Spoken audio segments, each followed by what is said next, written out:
On this Saturday night, Israel's relentless attacks. The distressing scenes in southern Gaza as talks to broker a new pause break down. It's unfair life, unfair war. Plus, the family of a Canadian woman believed to be held hostage by Hamas demands Ottawa does more to help. I really need them to help their own Canadian. COP28 call to action. The clock is no longer just ticking, it is banging. The battle against critics opposed to climate change. Convention tension, the Ontario Liberals' top pick to unseat Doug Ford. And where is Ontario's missing marsupial hopping to next? It wasn't too fun. I was doing my best, but, I'm just a guy with a net. So how do you catch up with a kangaroo?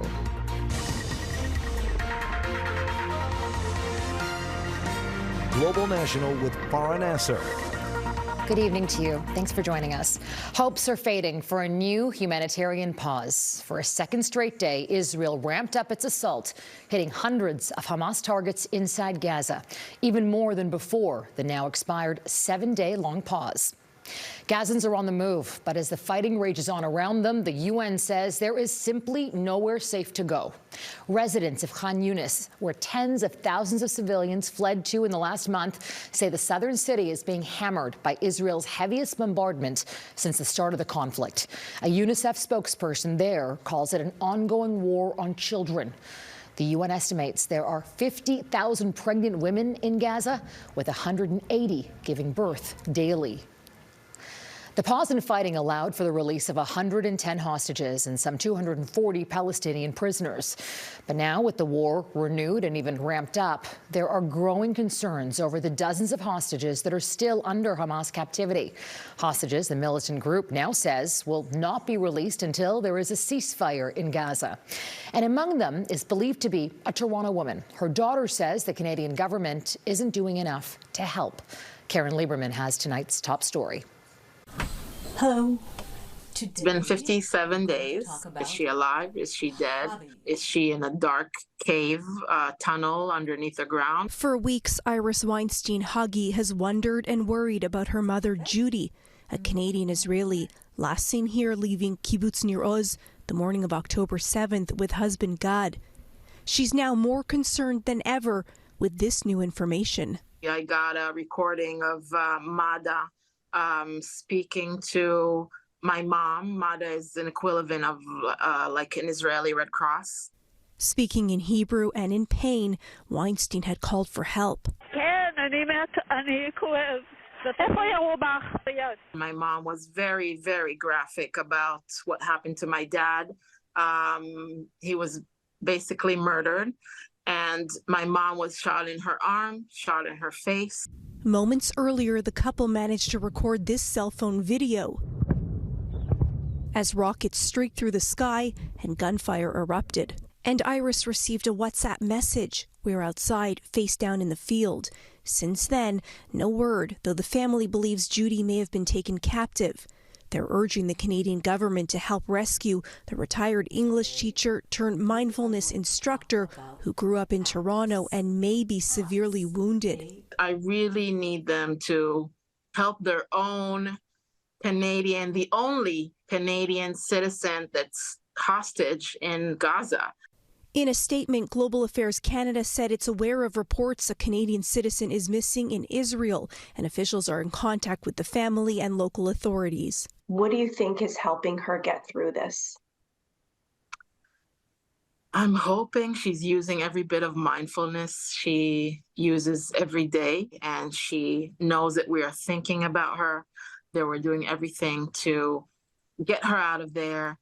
Just, call her name, Judy Weinstein. We need you back. We need you back, Mom. We miss you so much. Caryn Lieberman, Global News, Toronto. Israel has now recalled its team of negotiators in Qatar after reaching a dead end in truce talks. Daniele Hamamdjian reports from Jerusalem, and a warning tonight. Some of the images you're about to see are disturbing. The pounding of Gaza has been relentless. Israel says it struck 400 targets across the enclave since the ceasefire ended early Friday morning. Its military offensive is shifting to the southern half of the Strip, where most of Gaza's 2 million people are crammed and hoping that death doesn't come before the next potential ceasefire. He can't understand. He can't imagine the kids and the children and the women. What's the problem with them? It's unfair life, unfair world. The health ministry, run by Hamas, says 70% of the 15,000 dead are women and children. Hamas's numbers have been considered generally reliable in previous conflicts. Too many innocent Palestinians have been killed. Frankly, the scale of civilian suffering and the images and videos coming from Gaza are devastating. Washington also made it clear it will not allow the forced relocation of Palestinians from Gaza or the redrawing of Gaza's border. In the first shelling, they told us to evacuate to the south because it would be safer, said this man. Now they tell us to go further south and into the Sinai. This is nonsense. We will go nowhere. We will remain here. The Israeli military put out a map carving up Gaza into hundreds of small areas ahead of evacuation warnings. I reject the comment that there aren't safer places in the Gaza Strip, precisely because we have specifically designated these places. The maps are there. People can see where they are and where people can go to. The Israeli military claims Hamas has launched more than 250 rockets at Israel since the ceasefire ended. Meanwhile, 100 aid trucks crossed into Gaza, bringing in desperately needed food, water, and medical supplies. They came from Egypt, which for now is still home to those photographed in one of the most indelible images of the war. There is an update on those premature babies who became a symbol of the suffering at Al-Shifa Hospital in Gaza City. Here they are now, healthier, heavier. The majority of the 16 babies who were transferred to Egypt last month have now recovered. Israel believes Hamas leaders have now fled to the south and are hiding among civilians. One of their most wanted men, Yahya Sinwar, the political leader of Hamas, who is thought to have planned the October 7th attack. Farah. Daniele Hamamdjian in Jerusalem tonight. Thank you, Danielle. And there's been a flare-up in fighting along Israel's northern border with Lebanon. Israel's military and the Iran-backed militant group Hezbollah re-intensified attacks, with both sides claiming to have hit enemy targets. This latest escalation is refueling fears the Israel-Hamas conflict will spark into a wider Middle Eastern conflict. And today, 2 Iranian Revolutionary Guards serving as military advisors in Syria are said to have been killed in an Israeli rocket strike near Damascus. A pair of powerful earthquakes rattled the southern part of the Philippines today, forcing thousands of people to flee their homes. The U.S. Geological Survey measured the first tremor at a magnitude of 7.6, followed shortly by a 6.4 magnitude aftershock.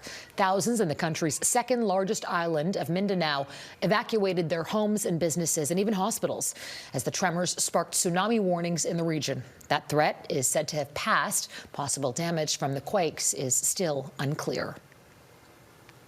In Germany, a fierce winter storm has stranded thousands of travelers. Heavy snow grounded flights and canceled long-distance trains in Munich. Officials estimate more than 40 centimeters of snow fell overnight, downing trees and cutting power to thousands across the state of Bavaria. No serious injuries have been reported. In Dubai, member nations attending the COP28 climate summit have reached agreements on renewable and nuclear energy in an effort to cut back greenhouse gas emissions. Now, that includes this country, which has sent hundreds of delegates to attend this year's high-stakes summit. But climate groups are raising red flags about who is representing Canada at this year's events. Abigail Bimman explains. Keep the 1.5-degree target within reach. A number of promises at COP28 Saturday.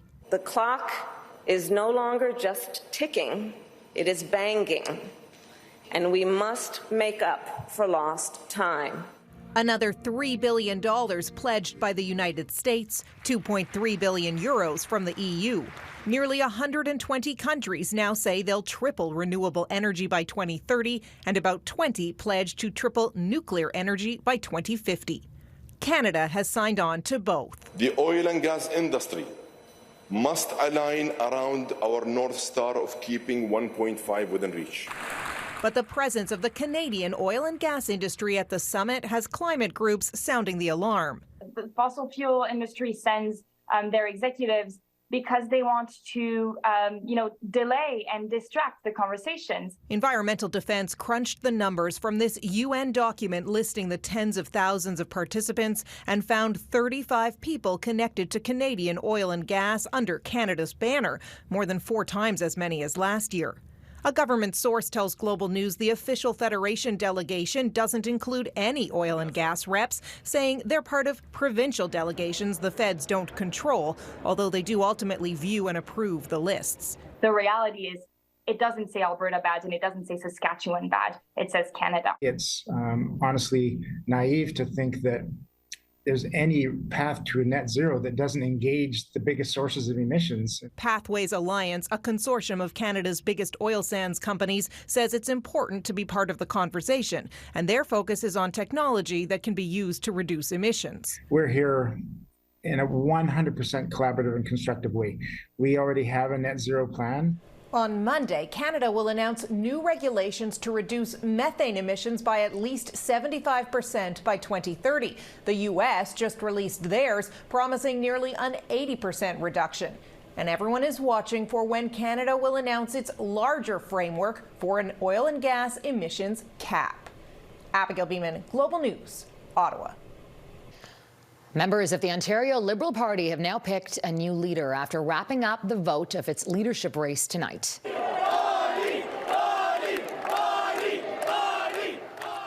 After 3 rounds of ranked ballot counting at tonight's convention, Mississauga Mayor Bonnie Crombie is now set to helm the party. Crombie dominated with the most points in every round out of the remaining candidates. She's been widely seen as the front runner throughout the race.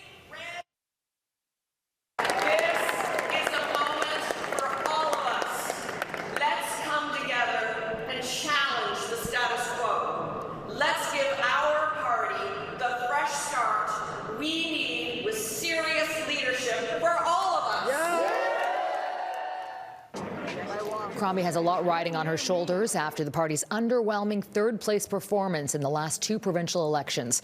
The Ontario Liberals will be looking for her to turn their fortunes around against Premier Doug Ford. Canada's top admiral's concerns about the critical state of the country's Navy. Coming up, our conversation with Canada's Defence Minister on the resource shortage.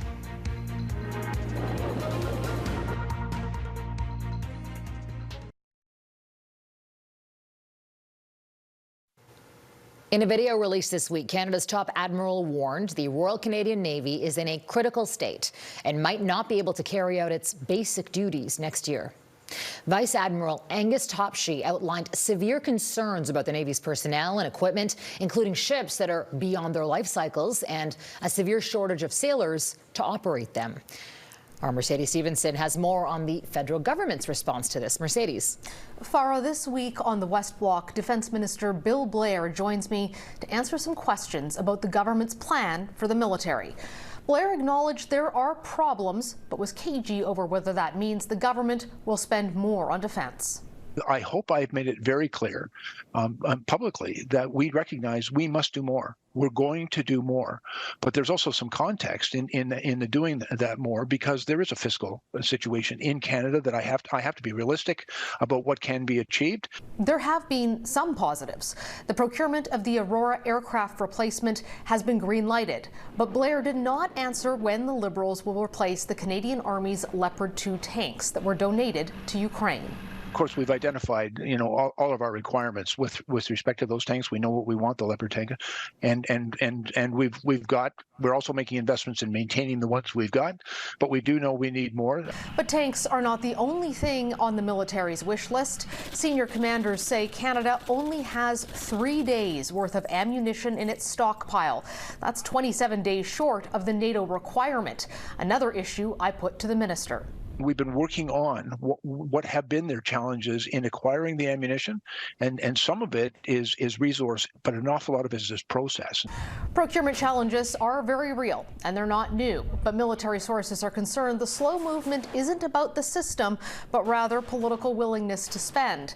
The feds have already announced over $1 billion in defense cuts. So I asked Blair if we can expect money for the military in the spring budget. Last year, the Canadian Armed Forces was unable to spend over $2 billion of their budget. And it's because the processes of procurement are not as efficient as they need to be. Whether or not the government will invest more into national defense, we'll have to wait until that budget comes down next year. Mercedes Stevenson in Ottawa. Thank you, Mercedes. And you can watch the full interview with Defense Minister Bill Blair tomorrow on the West Block, right here on Global. Ahead, more women than men have Alzheimer's disease. So why is that not being reflected in the research? That's next.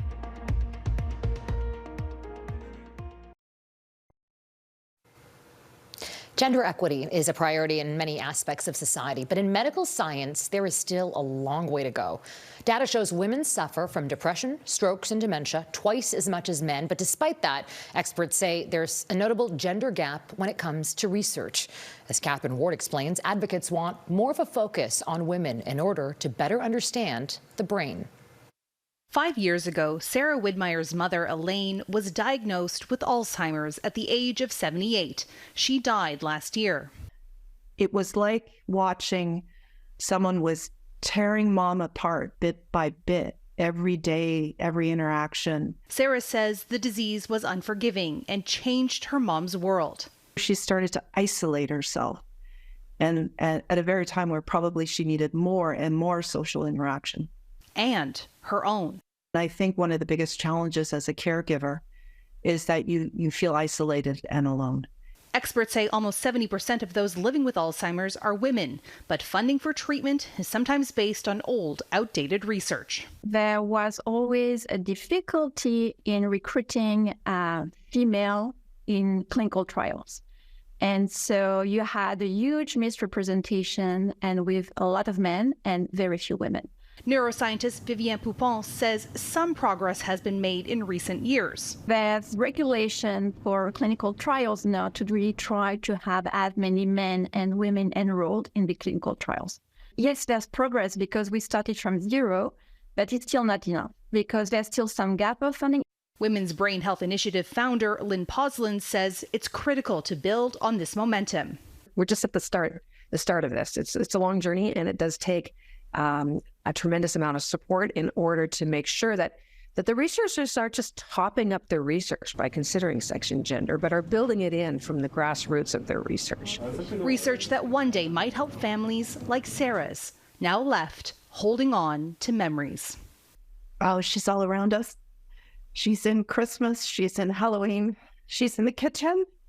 She's here now. She's with us always. Catherine Ward, Global News.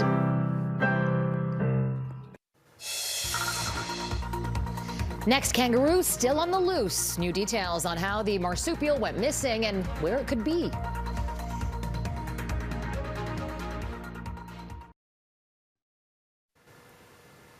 In Ontario, the search continues for a runaway kangaroo that managed to escape her handlers while traveling to Quebec. The fugitive marsupial has been spotted many times since she got loose on Thursday. And though it's hopped up a little excitement for locals, crews are very focused on getting her back safely and as fast as they can. Matthew Bingley reports. Cameron Prida never thought he'd be spending his Friday chasing a kangaroo through a frozen field. It wasn't too fun. I was doing my best, but, I'm just a guy with a net. The female red kangaroo has been on the loose since Thursday when it escaped from its handlers during a stop at the Oshawa Zoo while en route to Quebec. Dozens have spotted the out-of-place animal since then. He just kind of walked up to it and the kangaroo ran off right after, so yeah. He didn't really have a chance. No, definitely not.